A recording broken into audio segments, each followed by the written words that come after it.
Okay. All right, so today we're talking a little bit about organic molecules, right? These are the molecules that are essential for all living things, okay? So there is a strong need to discuss the nature and importance of these biomolecules in the chemistry of the cell. So when we're talking about the macromolecules that we need, we understand that these are being synthesized from smaller building blocks, right, that we will see are these elements that we just got done talking about. And so a lot of these elements play a major role in the synthesis of things like the carbohydrates, the lipids, right? Those lipids are a major component of the plasma membrane. We know that the polysaccharides and glucose are the major energy source for the cell. The nucleic acids are responsible for the genetic material for protein synthesis. All right, so that DNA and RNA are our nucleic acids that we'll take a look at. There's a major point of emphasis on these organic molecules. All right, so we said that there are 4 major elements that are found in living things: carbon, hydrogen, oxygen, and nitrogen. We discussed those 4, right? But we're going to add 2 more to that picture today: sulfur and phosphorus. All right, sulfur and phosphorus are important components in our amino acid and protein synthesis, as well as our nucleic acids. All right, so we're clear about the roles of carbon and hydrogen. We've discussed them so far. Oxygen, nitrogen, we know that they're a part also in our proteins. And we'll get to protein synthesis, I think, in chapter 4. Maybe we'll talk a little bit more about, actually, I think by the end of this chapter, we'll talk a little bit more about how proteins are synthesized from amino acids, right? And we'll see those nitrogens on those amino acid side chains, all right? So we're appreciating that those elements that we talked about are essentially the monomers or the building blocks for synthesizing these organic molecules that we need to carry out life processes, okay? The 4 major classes of organic compounds that I want you to be familiar with are carbohydrates, proteins, lipids, and nucleic acids, okay? Make sure that you jot these down, okay? There is a monomer or a building block for each one of these types of biological molecules. I want you to know the monomer for each one of these. All right, so each of the above compounds are a complex macromolecule, which basically tells us that it is made or synthesized from joining together many smaller subunits. All right, so macromolecules are called polymers, right? Write that term polymer down. If you had to describe what is a polymer, you're going to describe it as a large complex molecule that is made up of smaller subunits that we call monomers. Right? And so in biology, you'll get in the habit of looking for prefixes on words. Prefixes tells us something, even if we don't know really what the word means. This prefix mono or the prefix poly tells us something about it in terms of quantity, right? Mono means what? One. And poly means? More than one. Many, okay? So these polymers, okay, these macromolecules that we need in order to stay alive are synthesized from monomers.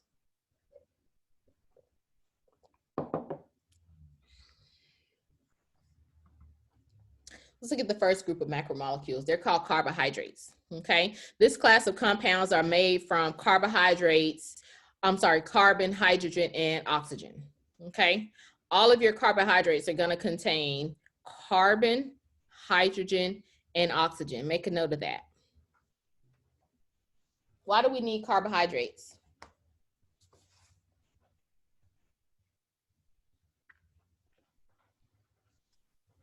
Fats. For water. For water? I said fats. I'm sorry? They provide energy. Fats. They provide energy, okay? Carbohydrates are the major source of energy for our body. So where do these carbs come from? Are they in the air? Do we breathe them in? No, it's fats from food. Fats. So the fats are going to be our lipids. Okay, we're going to get to those in just a second. Where do the carbs come from? Jasmine, you're on the right track. Where do the carbs come from? I'm sorry? Like our food, is it like starches and stuff? Right, so our starchy foods, right? Our starchy foods are gonna be those that contain these carbs that we want, all right? So our breads and potatoes and rice and all of those are gonna be where we get our carbs. There are also carbs in vegetables and so forth, but to a lower content.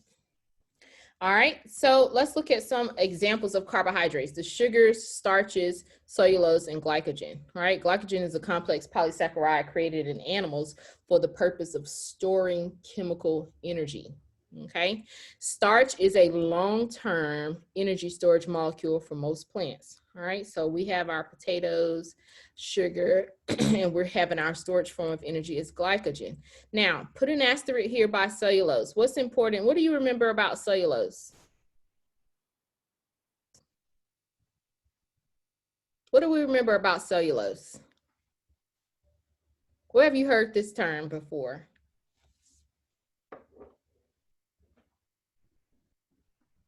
Anyone? Like plants? Plants. Okay, so cellulose are going to be a major polysaccharide found in plants. We do not consume cellulose. Our bodies do not have the ability to digest this type of starch or carbohydrates. Make a note of that. I'll ask you about that. All right, cellulose we do not consume cellulose, mostly because our bodies do not have the enzymatic capability to break it down and process it. Okay. Types of carbohydrates. There are monosaccharides, there are disaccharides, all right? So you've probably heard about complex and simple sugars. Monosaccharides, as the name suggests, are those types of carbs that contain only one sugar unit, right? But we can get other types of sugar being formed when we join together more than one sugar unit, okay? We can get a disaccharide, all right? Disaccharides and polysaccharides are going to contain more than one sugar unit, all right? Who can think of a type of sugar? What are some different forms of sugar? Simple sugar? Ends with an os. Yes. Is it glucose? Glucose. What else? Fructose. Fructose. What else? The sucrose. Sucrose. Okay, thanks, Chrissy. So that sucrose, that's going to be our table sugar. All right. Sucrose, fructose, glucose, lactose. There are many different forms of sugar depending on the makeup of it. All right. Simple sugars are going to have 1 to 2 sugar units. All right, we're generally going to again have that simple formula of CHO. Carbon, hydrogen, and oxygen are going to be the major elements found in these carbohydrates. An example of a monosaccharide is glucose. All right, glucose, C6H12O6. You've probably heard about this before. You should know this formula pretty readily. All right, glucose is the major energy form for living things.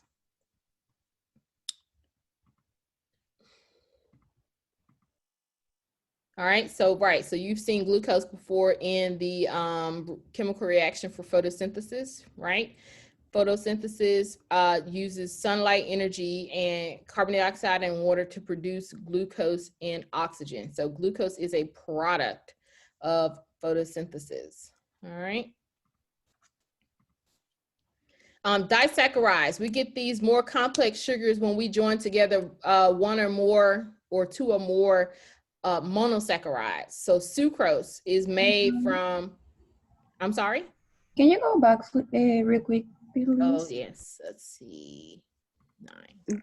Did you say that sucrose is a product of photosynthesis or glucose? Oh, glucose. It's glucose. If I said sucrose, that is an error.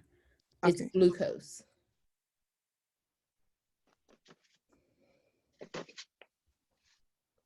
Camila, is this the slide you needed back?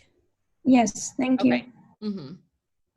All right, so some other examples of monosaccharides here that you'll see once I give you your readings. You'll read more about them in your textbook. We have galactose, mannose, fructose. These are all forms of sugar. So I was mentioning that we can have reactions where more complex sugars are formed by joining together 2 or more monosaccharides, all right? So we get our disaccharides. An example is sucrose, all right? Sucrose is formed from one glucose and one fructose. Those are both examples of monosaccharides joining together to synthesize a disaccharide.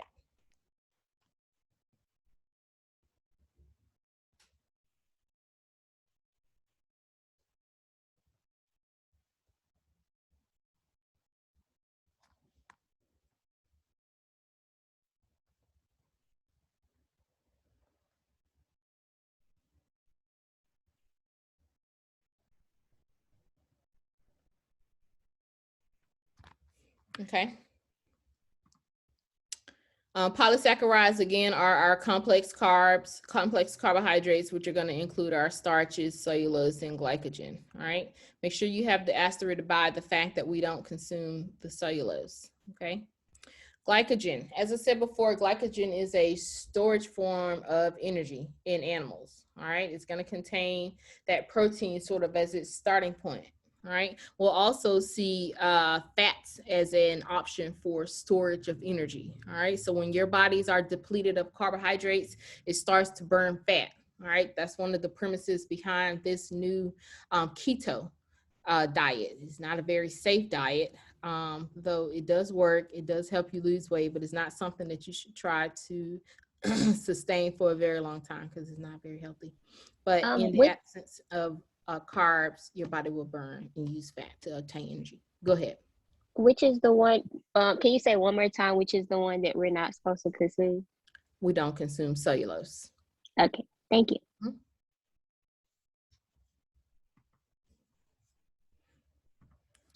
Okay.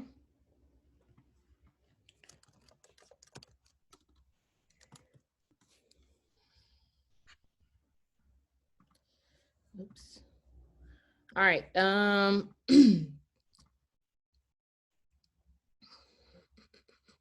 So what else do we want to talk about? So, oh yes, so the cellulose is again not found in animals, but you're going to find them in the cell wall of plants. They're basically structural support for plants in the cell wall. Every plant cell wall is going to contain cellulose. All right, carbohydrates.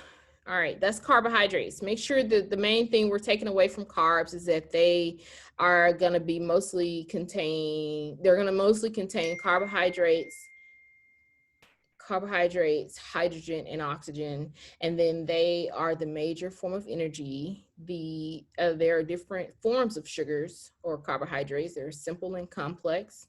All right, we know that those complex carbs are made from joining together simple carbs, right? Our monosaccharides, the glucose and fructose, all right, to make our disaccharides such as sucrose. Okay, let's look at proteins really quickly. Proteins are our next very important biological molecule, right? These are large, complex molecules that have various folds and morphologies, or conformations is the term we use when we refer to the structure of a protein. There are 4 different levels of organization for our protein. There's primary, secondary, tertiary, and quaternary structures. Our protein, so protein expression is the factor that determines the function of our cells. All right. This is a very important point that I want you to understand when we consider the cell as the basic unit of life. And our bodies have thousands of different types of cells, right? So you have skin cells, pancreatic cells, all types of cells. And all of these cells have the same DNA, right? Well, depending on what proteins are expressed at any given time, that's going to determine the function of that protein. And a protein expression is responsible for the various functions of our cells. That's what we want you to know. There are thousands of different proteins present in each cell. Okay. So what is the monomer for proteins? The monomer for proteins are amino acids. All right. Proteins are made from linear sequences of amino acids. That just means that amino acids are lined up in a linear form, okay, to create that polypeptide chain that will ultimately become a protein, okay? So amino acids are the monomers of proteins. Different proteins have different sequences of amino acids. So again, these amino acids, there are only 20 different amino acids that occur naturally, right? But depending on the order and arrangement of these amino acids in that linear sequence, that's what's going to dictate the structure of that protein or the type of protein that's being made, depending on the amino acid sequence. Do make a note of that. Okay. The primary shape of a protein is determined by that linear amino acid sequence. Okay.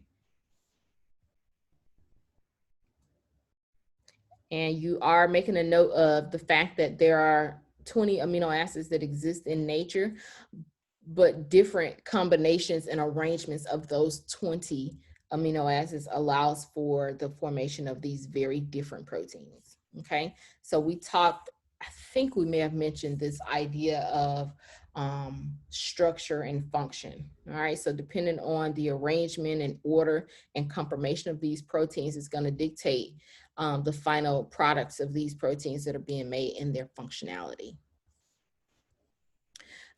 Looking at the structure of the amino acid here, you can see in this amino group over here, we'll find that nitrogen unit. Remember we talked about nitrogen being one of the most abundant chemical elements found in living things. We have our carbon, hydrogen, oxygen, and nitrogen. That's because that nitrogen is going to be one of these side chains for found in our amino acid synthesis. All right, nitrogen is present.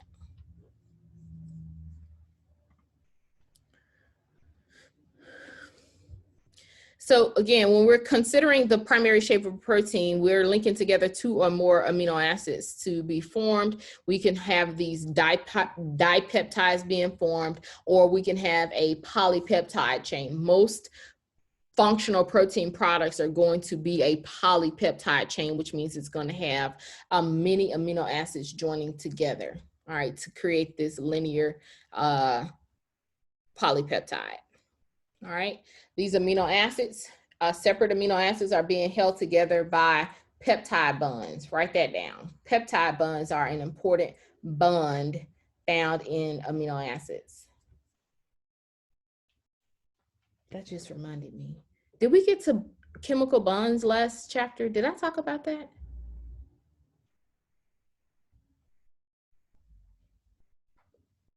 Do you guys remember? We should have. I have to go in my notes. I think we did, because we talked about water molecules. Briefly. Briefly?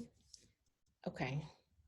So anyway, we know that atoms of different elements and interactions between various molecules can occur through forces of nature that we call bonds. Chemical bonds can form. There are different types of chemical bonds, and I'll make a note of this, chemical bonds, that I need to give you a little bit of more information about chemical bonds. But basically, there are two major types of like strong chemical bonds that are holding these atoms of different elements together, and they are ionic and covalent bonds. Did we not talk about that? I know we did in chapter 2.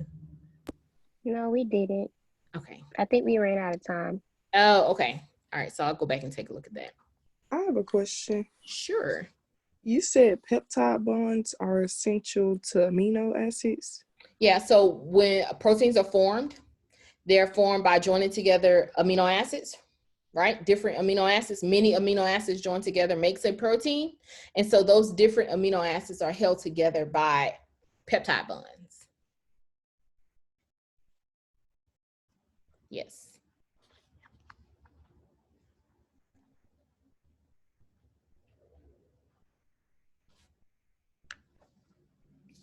All right.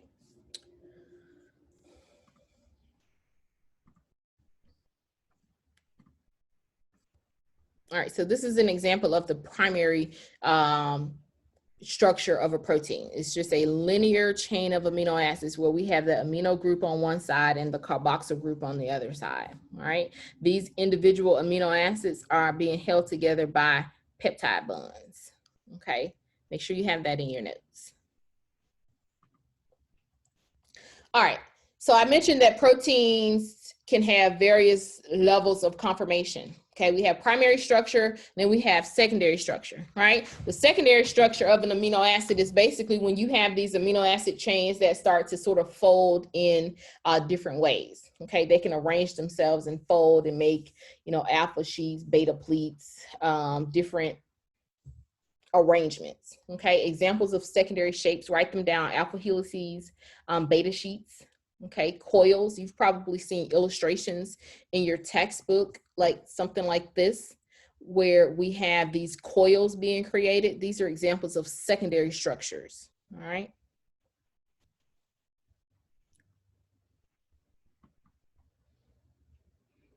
Protein secondary structure is when we have that linear amino acid chain folding in different ways, all right? Examples of secondary structures include the alpha helix and beta pleated sheets or coils. So chemical bonds and OER chapters. It should be chapters 1 through 3. Okay.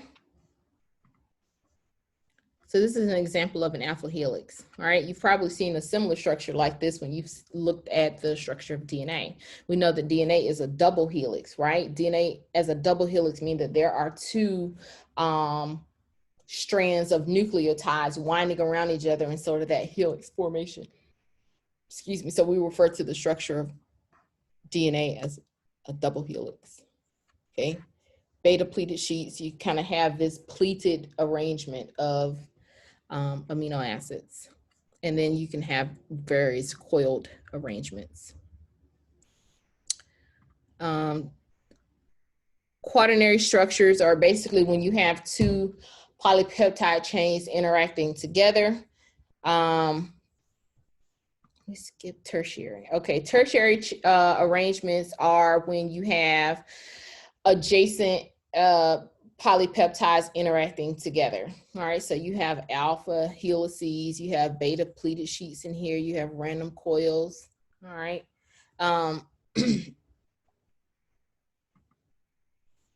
Okay, so there are different types of proteins. Let's make a quick note here and understand that different proteins have different functions, structure and function, okay? Examples of some proteins that I would like you to be able to know are like hormones, okay? Enzymes are proteins, antibodies, membrane channels, okay? So these pores and openings at that cell membrane surface, at that plasma membrane, those are typically going to be in the form of proteins, those integral or peripheral proteins. Hormones are a type of protein that act as messengers. They send signals or messages throughout the body, okay? There's different feedback and communication going on, cell-cell interactions. Hormones can help facilitate that. Okay, an example of a hormone is insulin. Okay, insulin has a specific job of helping to regulate blood sugar levels. Okay, so people who are diabetic, all right, may have to have a outside supply of insulin if their bodies don't produce insulin naturally. Okay, so I'm diabetic, I'm type 2 diabetic, and my body is insulin resistant. So I produce insulin, but my body doesn't use it properly, all right? So I have to be careful with the foods that I eat, or I will have to take medication to help my body get the sugar out of my bloodstream to regulate my blood sugar level, okay? But some other people who are diabetic, their bodies don't produce insulin, and you have to take an injection of insulin, okay? Fortunately, I don't have to do that. I just have to watch what I eat.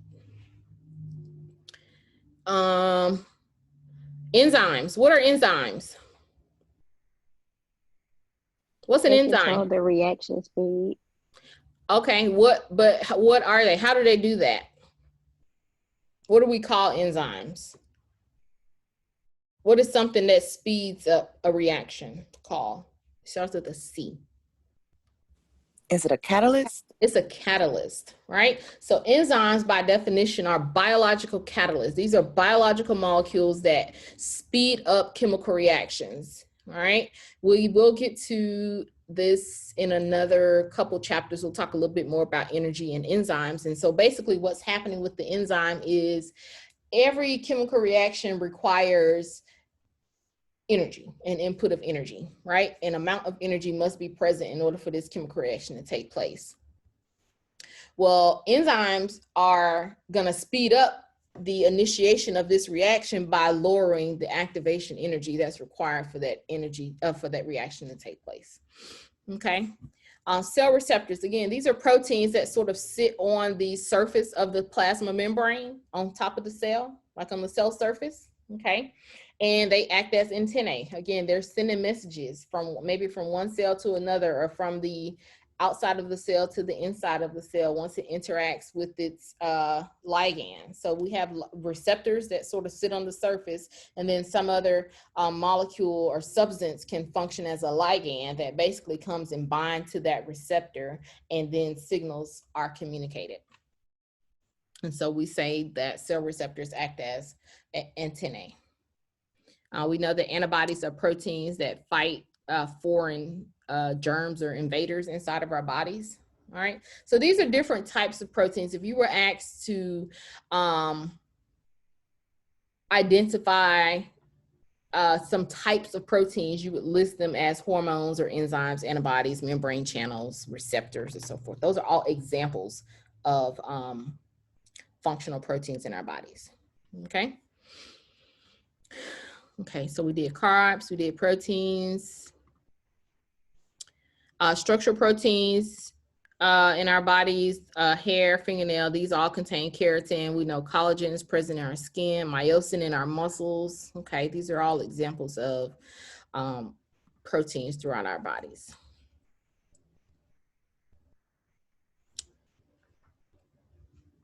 All right, let's look at lipids really quickly. This is our third class of biological molecules. All right, lipids are going to contain our oils and fats. All right, these lipids are going to be non-polar substances. This is another class of organic compounds built from carbon, hydrogen, and oxygen. All right, they have a structural role. Like we know, lipids are the major component of the plasma membrane. Okay.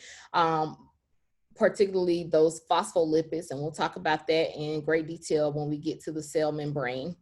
Lipids have a biochemical role for, again, regulating hormones. Okay, steroids are lipids.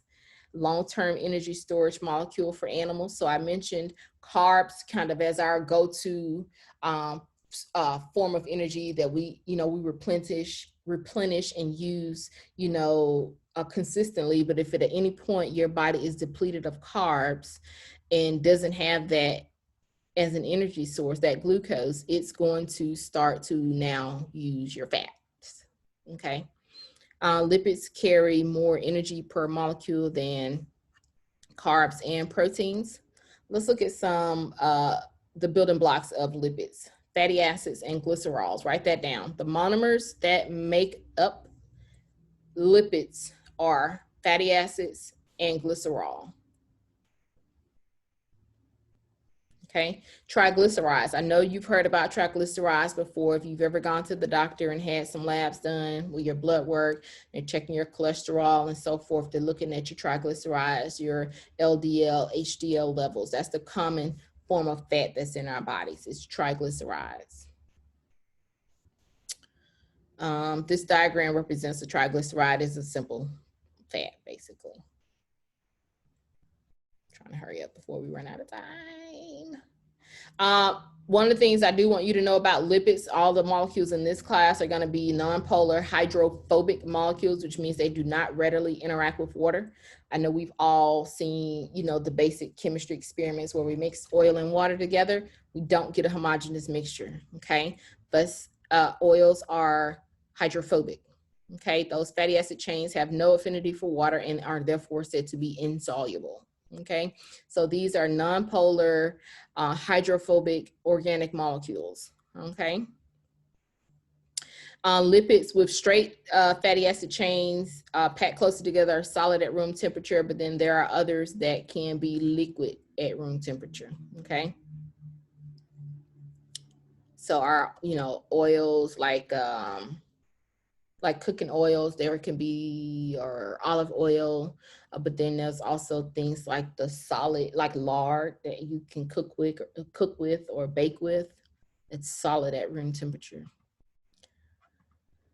Phospholipids, this is something that's very important. We'll get more to it, I think, in chapter 4 when we start talking about the structure of the cell. The phospholipid is a very important lipid because it is the major component of the cell membrane, right? We're already clear of how important the cell is to the body. This is the basic unit of life.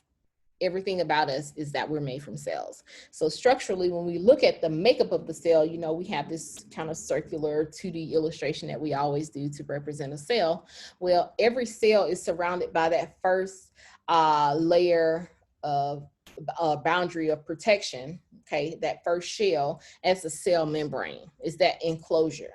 That's what's going to enclose and separate the external environment from the internal environment of that cell.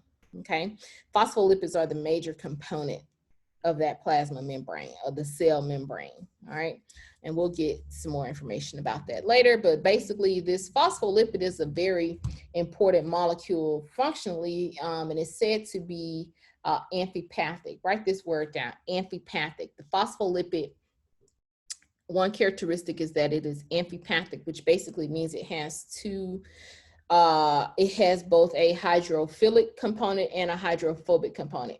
Okay, so structurally we describe the phospholipid is this structure right here. If you look at B, this is a phospholipid structure where you have a circular head and 2 tails coming off. Okay, and so this is a single phospholipid.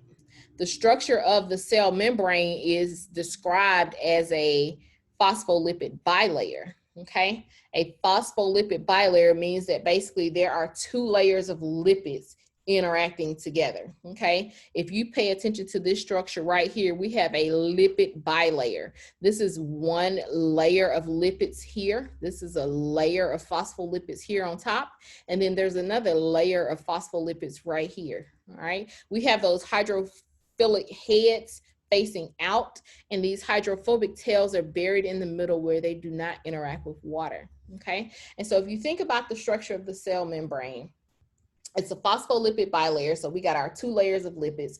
Out here, we know the external environment for the cell is obviously an aqueous environment, right? It's water. And so this is our cell membrane. We have our 2 layers of phospholipids, and we're in an aqueous environment on the outside, and then we're on the aqueous environment on the inside. And so those are hydrophilic heads, okay, on the outside, okay? And then we have those hydrophobic tails buried in the middle. I think I have another, yes. Okay, so this is another illustration of the plasma membrane. Okay, the plasma membrane structurally is a phospholipid bilayer, which basically means we have 2 layers of phospholipids interacting together. Okay, we have an extracellular fluid out here on the external outside of the cell, right? That's a aqueous environment, right? And then inside of the cell, right, in the cytoplasm, that's also an aqueous environment. So we want those heads, those hydrophilic heads are going to be exposed to both of these aqueous environments. Okay, I saw a hand raised. Jasmine. Okay, what did you say about empathetic or something like that? Okay, How do you spell it? amphipathic. Here, I'll type it in the chat. It's A-M, let me see if I can get to the chat here. And I see another hand raised. Oh, chemical, okay. Amphipathic. There we go. amphipathic, okay? Amphipathic is a characteristic of a phospholipid that basically says it has both a polar and non-polar component. The hydrophilic head and the hydrophobic tail of the phospholipid. All right, real quick, we got 3 minutes. Let me try and get to nucleic acids. Last class of macromolecules are the nucleic acids. All right, we know that these are very important components. Our DNA and RNA are basically responsible for the transmission of hereditary information and for protein synthesis. All right, the nucleic acids are made up of repeating units of nucleotides. All right, so our monomers for nucleotides, the monomers for nucleic acids are nucleotides. Okay, nucleic acids are made from joining together repeating units of nucleotides. Make sure we're clear on that. There are 2 types of nucleic acids, DNA and RNA. Okay, structurally inside of the cell, we're going to find DNA where? Where's DNA found in the cell? Where's DNA housed? Inside the nucleus. Inside the nucleus, okay? RNA is a single-stranded molecule where we synthesize it from using DNA as a template. We'll look at how the central dogma in another chapter, how we go from DNA to RNA to protein. All right, but RNA is a single-stranded molecule. DNA we know is double-stranded. You can find RNA out in the cytoplasm where they can be associated with our ribosomes. Okay, so free-flowing ribosomes are or attached to the endoplasmic reticulum, but these ribosomes are going to be the site of protein synthesis where translation takes place. Okay, so you should certainly be able to distinguish between the 2 types of nucleic acids and what their functions are. DNA is a structurally and functionally different nucleic acid than RNA. Structurally, it's double-stranded. Okay, they're both made from nucleotides, but DNA has 2 strands of nucleotides that wind around each other, right, in that helical formation, whereas RNA are single-stranded molecules, which is a single strand of nucleotides joined together, and structurally, they're just that single strand of nucleotides. Functionally, these RNA become the message for protein synthesis and translation. Okay. Each nucleotide, right? Each nucleotide, which is the monomer for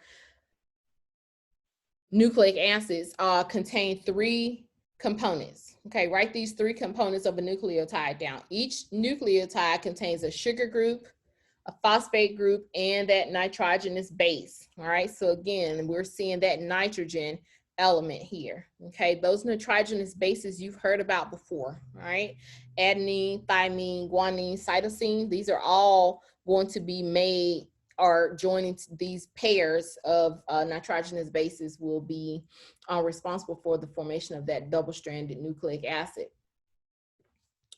All right, so each nucleotide unit, each monomer, is made up of these 3 things, okay? A sugar group, phosphate group, and a base. Make sure you go and read that when I give you your reading assignment tonight from the OER about the structure of these nucleotides, okay? DNA, okay, we said that it's structurally and functionally different than RNA. It's made of 2 sugar phosphate backbones joining together, right? It has 4 nitrogenous bases, A, T, G, and C. There's complementary base pairing, right? A pairs with T, G pairs with C. And then that complementary base pairing that's held together by those hydrogen bonds, and I'm gonna go back and we'll retouch chemical bonds again because it's gonna be important. So complementary base pairing between those nitrogen bases, you have that sugar phosphate backbone joining these nucleotides together. We have those phosphodiester bonds. We have hydrogen bonds linking our bases together in this helix, and we're forming that helical structure. And I know I'm going through this fast, but I am recording it so you can go back and listen to it. Let me slow down and make sure that I state correctly what I need to state about the structure of DNA. DNA is a double-stranded molecule. It is made from joining together two strands of nucleotides, right? Two strands of nucleotides wind around each other to form that double helix, okay? These nucleotides are going to contain a sugar group, phosphate group, and a nitrogenous base, okay? There are 4 bases in DNA that pair together complementary. So we said that these bases complementary pair together. A pairs with T, this doesn't change, okay? In the natural order of things, when this DNA is existing in nature, A pairs with T, G pairs with C. Now, we do know that things can go wrong. That's when we end up with mutations, when we have this inaccurate pairing.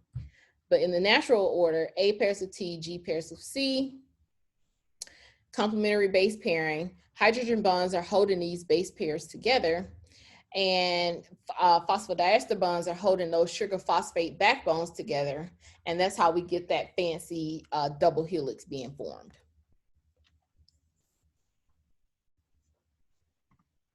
Okay, so this is the structure of a nucleotide. Okay, this part right here is one nucleotide. Okay, this is our 5-carbon sugar. Wait a minute. Sugar, phosphate, nitrogenous base. This is our nitrogenous base. This is our 5-carbon pentose sugar, and this is our phosphate out here. So this makes up one nucleotide, okay? But a strand of DNA contains many, many nucleotides being joined together. So this one nucleotide right here is joined to another nucleotide right here. And the bond that's holding that together is a phosphodiester bond. Let me drop this in the chat real quick, and I'm gonna go ahead and end. I know we're out of time. Phosphodiester bond. How do I get to the chat? Write this down. 2 types of bonds that are found in DNA. Phosphodiester bond and the hydrogen bond. Make sure you look those up this afternoon, okay? Phosphodiester bonds are holding together or linking together these nucleotides to form a strand of DNA, and then the hydrogen bond are holding those nitrogenous bases together. All right, I know some of you might have other classes to go to. It's fine if you leave the chat. I am recording. Okay, RNA, real quick, different types of RNA: messenger RNA, ribosomal RNA, transfer RNA. They all have different roles. The most important one we put emphasis on here is the messenger RNA, which carries the message for cells to basically create proteins. All right. All right, I'm gonna stop right here. We definitely went a little over today. This is a very important lecture as we try and tie together the chemical basis of life and the existence of these macromolecules. They play very important roles. The point we need to know here is that there are 4 types of macromolecules that we require for life. All living things must have carbohydrates, lipids, proteins, and nucleic acids. I want you to be familiar with what those 4 are. I want you to know the building blocks of each of those 4, right? The monomers for carbs, proteins, lipids, nucleic acids. What are they made from, okay? Why are these, what are the major roles of these in living things, okay? All right, guys, sorry about that. What questions do you all have for me?